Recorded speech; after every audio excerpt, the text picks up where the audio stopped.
یہ آگ پانی ہے ایک دوسرے کے لیے، تاہم جس طرح سے برف پگھلی ہے اور آئندہ بھی برف پگھل سکتی ہے، تو یہ مستقبل قریب میں چاہیں تو ملک کے نظام کی خاطر، مذہب کی خاطر، جمہوریت کی خاطر اکٹھے جو ہیں وہ چل سکتے ہیں، اس میں کوئی ممانعت نہیں ہے۔ پھر آپ دیکھیں کہ جہاں پہ لوگ احتجاج ہوا تھا پنڈی کے اندر، اس میں بیشتر لوگ گرفتار ہوئے تھے، اب اس میں بے شمار اور بوڑھے لوگ بھی گرفتار ہوئے، تاہم سب سے بڑا عمل یہ نہیں ہے کہ آپ نے نوجوانوں کو سیدھی گولیاں ماری، صحافیوں کو گرفتار کیا۔ وہاں پہ سب سے بڑی چیز یہ ہوئی کہ ایک 80 سالہ خاتون کو بھی آپ نے گرفتار کیا، ایک رات جیل میں رکھا تھانے میں۔ آج پھر جب ان کو عدالت پیش کیا گیا تو جج صاحب نے 80 سالہ خاتون، یہ آپ پیچھے دیکھ رہے ہیں، اس کا بھی جو ہے وہ ریمانڈ دے دیا گیا۔ تو جس ریاست کے اندر اس طرح کے حالات پیدا ہو جائیں کہ 80 سالہ خاتون جو ہے اس کو بھی معافی نہ ملے اور اس طرح کی زیادتیاں ہوں، تو آپ خود سے بتائیے کہ وہ نظام کیسے چل سکتا ہے، اور وہ نظام جو ہے عوام سے کتنا ڈرتا ہے، پاکستان تحریک انصاف سے کتنا ڈرتا ہے، اور اس کا اختتام اور انجام کیا ہوگا۔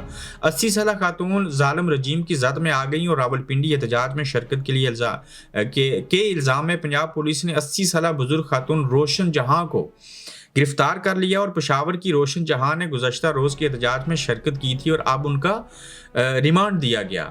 تو یہ کہتے ہیں نا کہ ظلم کا نظام جو ہے وہ کبھی بھی نہیں چل سکتا، وہ ہمیشہ مٹ جایا کرتا ہے۔ تو اس خاتون کی کسی کو آپ پڑے گی، کسی ذل شاہ کی بددعا پہلے سے لگی ہے، کسی ارشد شریف بے گناہ کو مارنے کے گناہ آپ کے سر کے اوپر ہیں۔ تو بہرحال دیکھتے ہیں کس حد تک یہ چیزیں آگے جاتی ہیں۔ شہباز شریف صاحب کا جھوٹ اس لیے پکڑا گیا کہ انہوں نے اقوام متحدہ میں کچھ اور کہا، کہنے کی کوشش کچھ اور کی، چیزوں کو لے کے آگے بڑھنے کی انہوں نے کوشش کی، لیکن یہ ثابت ہوا کہ شہباز شریف صاحب جو کہتے ہیں وہ سچ نہیں ہے، وہ جھوٹ ہے، اور وہ جھوٹ ایسے ہے کہ ایک ہی دن میں ساری قیا پلٹ گئی، اور ان کے ایک بیان نے جب چیزوں کو سامنے دیکھا، اور پھر آج جب فلسطین کے حق میں احتجاج پر اسلام آباد کے اندر کریک ڈاؤن ہوا پولیس کا، اور سابق سینیٹر مشتاق احمد خان اور ان کی اہلیہ عمیرہ طیبہ سمیت کئی افراد کو گرفتار کر لیا گیا۔ دیکھیے فلسطین کے حق میں احتجاج ہو رہا ہے، اسلامی جمہوریہ پاکستان کے اندر احتجاج ہو رہا ہے، جماعت اسلامی کے سینیٹر احتجاج کر رہے ہیں، اس میں جماعت اسلامی ان کو اپنا بندہ ہی نہیں مان رہی، ان کے ساتھ کھڑی نہیں ہو رہی، اور شہباز شریف صاحب یہ کہتے ہیں کہ ہم نے فلسطین کے لیے یہ کر دیا، فلاں چیز کر دی۔ تو آپ حاکم وقت ہیں، آپ وزیر اعظم ہیں، اور آپ کی سوچ اور آپ کی سوچ کی عکاسی یہاں سے ہو سکتی ہے کہ آپ اسرائیل کے ساتھ کھڑے ہیں یا فلسطین کے ساتھ کھڑے ہیں، کہ جب فلسطین کے حق میں لوگ احتجاج کرتے ہیں تو آپ ان کے اوپر، آپ ہی کی پولیس، آپ ہی کی حکم کے اوپر کریک ڈاؤن کرتی ہے۔ تو یہ آپ لوگوں کا دورہ معیار ہے، اور اسلامی جمہوریہ پاکستان اور ایٹمی طاقت دنیا کا واحد ملک ہوتے ہوئے اگر آپ صرف الفاظ کی حد تک اور احتجاج اور ان کے ساتھ اظہار یکجہتی نہیں کرنے دے رہے فلسطین کے ساتھ، تو پھر آپ اللہ کو کیا جواب دیں گے؟ کس منہ سے آگے جائیں گے؟ آپ لوگ مر جائیں گے سارے، آدھی بیماریاں تو آپ کو لگی ہیں، لیکن یہ ایک تلخ حقیقت ہے کہ آپ نے جانا ہے، اور یہ جھوٹ ہے کہ آپ فلسطین کے ساتھ ہیں۔ اگر ساتھ ہوں تو آپ سینیٹر سابق جو ہے مشتاق احمد خان، ان کو احتجاج کرنے دیں، ان کے اوپر کریک ڈاؤن نہیں کریں۔ اسٹیبلشمنٹ کا حکومت پر عدم اعتماد ہے، اور وہ باتیں شروع ہو گئی ہیں کہ یہ حکومت ناکام ہو چکی ہے، نہ ججز کو کنٹرول کر سکی ہے، نہ عمران خان کو کنٹرول کر سکی ہے، نہ یہ معیشت ٹھیک کر سکیں، نہ عوام کے اندر ان کی کوئی حیثیت ہے، نہ عوام ان کو ووٹ دینا چاہتے ہیں۔ تو نجم سیٹھی صاحب یہ کہہ رہے ہیں کہ وہاں پہ یہ باتیں ہونا شروع ہو چکی ہیں۔ وہاں سے مراد ہے پنڈی، پنڈی سے مراد ہے G H Q, G H Q سے مراد اسٹیبلشمنٹ، پھر ملٹری اسٹیبلشمنٹ، پھر فوج۔